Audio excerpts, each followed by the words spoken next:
l'autopsie d'une crise à la congolaise et plus particulièrement de la crise de la République démocratique du Congo.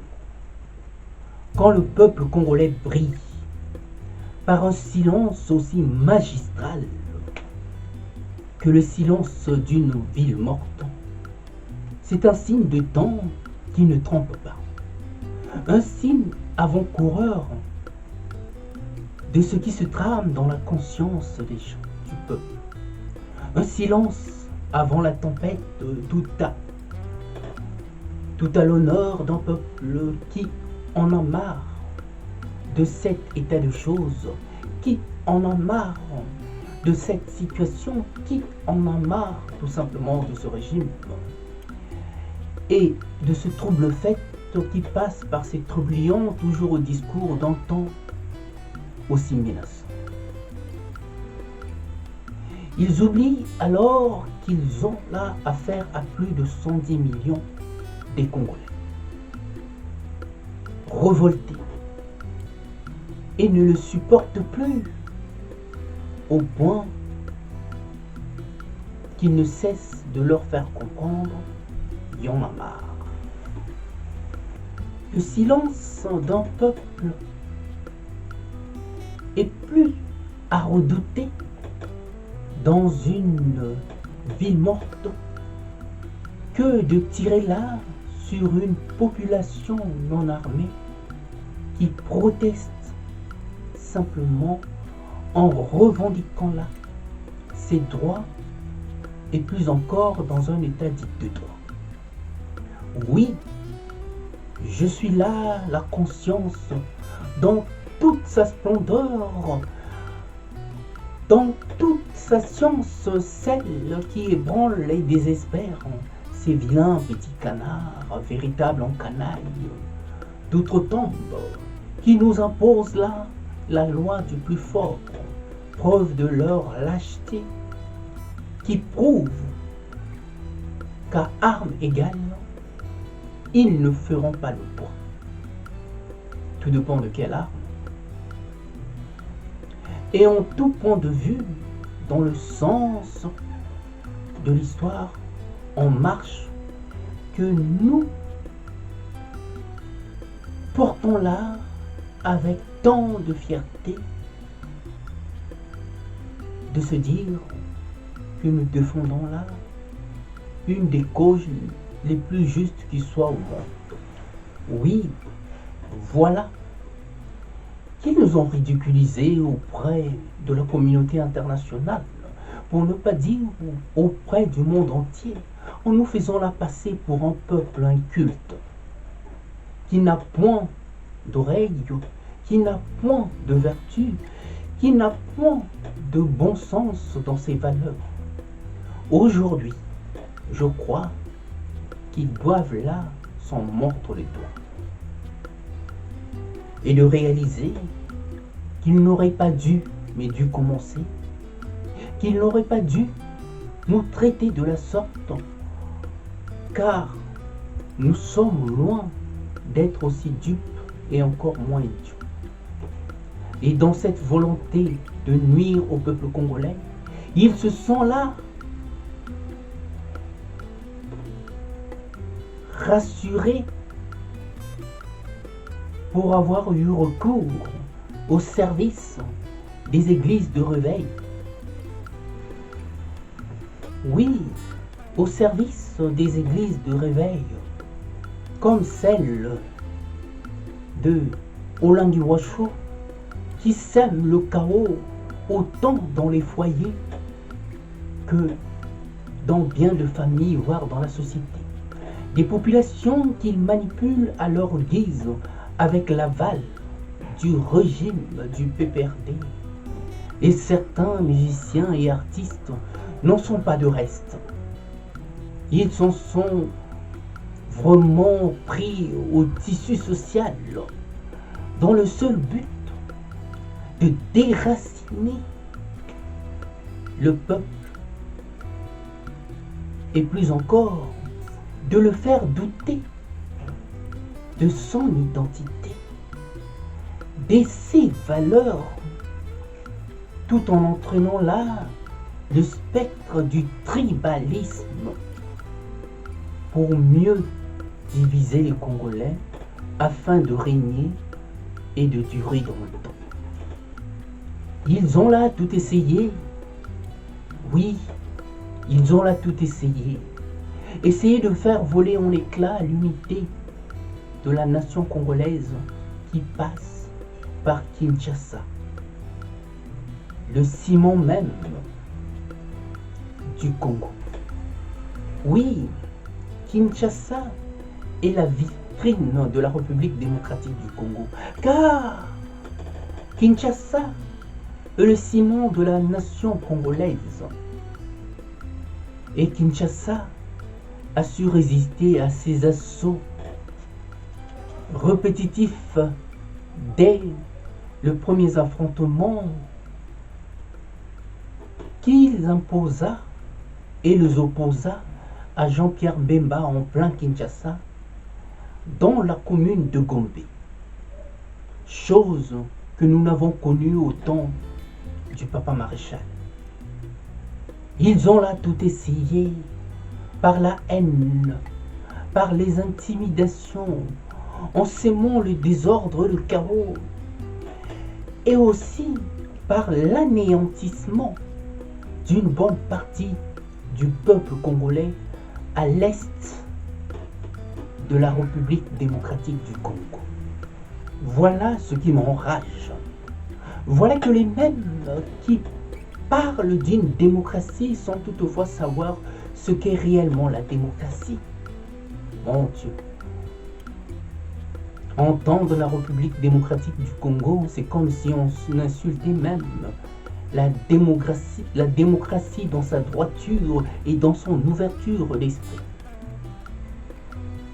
Qui parle d'une démocratie, mais plutôt d'une démocratie à géométrie variable, où ils ont fait de la Constitution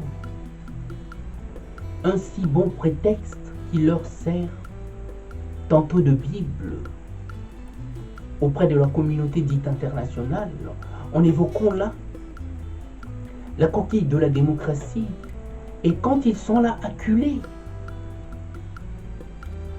et qu'ils sont pris en difficulté, voilà qu'ils s'en servent comme de simples papiers hygiéniques, mais sans hygiène et sans gêne.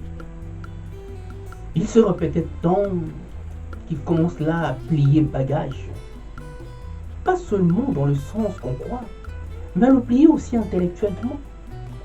Car plus jamais, oui, plus jamais, nous ne nous laisserons faire. Ils ont été d'une telle ingratitude à notre égard et à l'égard du peuple congolais.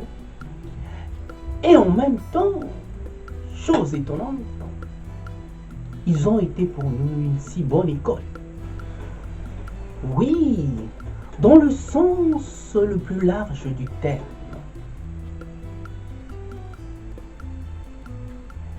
Et dans tous les cas de figure. Et nous en là, malheureusement, amputé de 12 millions de morts. Et autant de drames, sinon plus. Nous avons du cœur, vous savez. Pour les avoir supportés aussi longtemps, bien malgré nous, un pouvoir qui nous a été imposé par la force des armes, et un pouvoir qui ne réalise toujours pas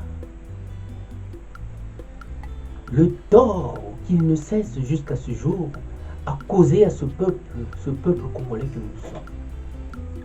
Oui, un pouvoir qui n'est même pas à même de faire face à un état d'esprit aussi ouvert, est une parcelle de voyous qui s'excusent de tout. Voilà qu'ils ont là brouillé les ondes en croyant là brouiller les esprits, en passant aussi par l'intimidation des fonctionnaires, par ce chantage aussi sordide de non-paiement. Oui, franchement, il y a de quoi avoir tout à se plaindre de ce qui se passe dans notre pays. Ils n'ont toujours pas compris, oui, ils n'ont rien compris du tout. Mais qu'ils soient sûrs d'une chose, nous allons là les y aider pour qu'ils voient la réalité en face, afin sans doute de réaliser que la volonté du peuple est une voie incontournable et souvent une voie sans issue. Oui, je m'insurge contre cette incompréhension face à un tel régime qui semble à la fois sourd et muet, à vouloir laisser croire qu'ils ont le contrôle de tout, alors que nous voyons bien qu'ils sont là en train de marcher sur des béquilles. Oui, épargnez-nous de toutes ces confusions qui sont devenues toute une pratique, à vouloir trop user les nerfs de Congolais pour qu'ils tombent dans le piège. Oui, nous refusons de tomber dans ce piège. Nous refusons de nous lancer dans ce suicide collectif qui tend à nous amener à un conflit qui donnerait l'occasion à ceux-là même de passer à l'exécution de leur volonté qui n'est autre que la balkanisation de la République démocratique du Congo. Oui, il se peut que je me trompe surtout, mais je réagis en fonction des éléments qui sont à ma disposition. C'est pas une question de bonne foi, c'est justement une question de prise de conscience. Ma conscience étant une science qui se lève au rang de ces planètes que l'on découvre avec la technologie actuelle, je ne peux que faire de cette coquille bonne raison de pousser aussi loin ma réflexion afin là de déceler le vrai du faux. Oui, j'aime tant mon pays, j'aime tant mon peuple, et pour cela, jamais nous ne les laisserons aux mains de ceux qui paraissent être un véritable danger pour cette l'unité congolaise. Oui, la volonté d'un peuple ne doit jamais être prise à contre-pied, car l'avenir ne dépend pas de nous, mais de ce qui pourrait contrer cette mauvaise passe. À bon entendeur, salut.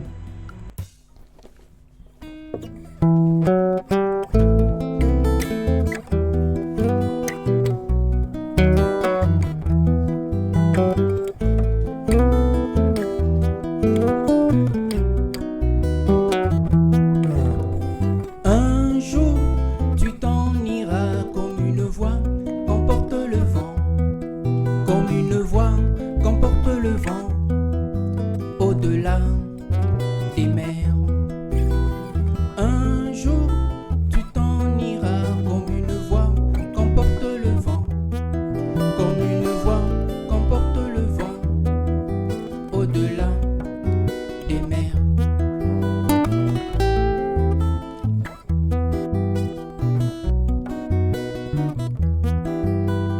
Une voix, sans foi, une loi, sans toi, mais une foi, sans loi, pour une fois, sans toi, mais une foi, qui cherche sa voie par la croix, mais une foi, sans loi, pour une foi sans toi, mais une foi qui cherche à savoir. Plus de droit, de roi, ni de mots, de bourgeois, que des mélopées d'amour pour assouvir ma passion. Telle est ma plus belle hymne d'amour.